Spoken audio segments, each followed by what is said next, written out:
So this is the new sawmill I made. It's not entirely done yet.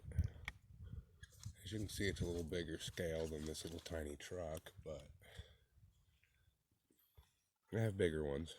This is just another little one I got, the little toy. It's a WPL. Anyway, the sawmill actually works. I made little tiny lumber, as you can see in the little storage over here on the left.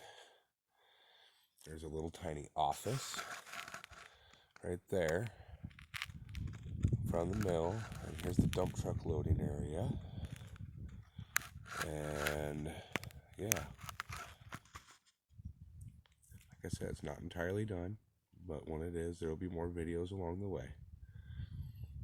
If you like it, cool, subscribe, because there will be more.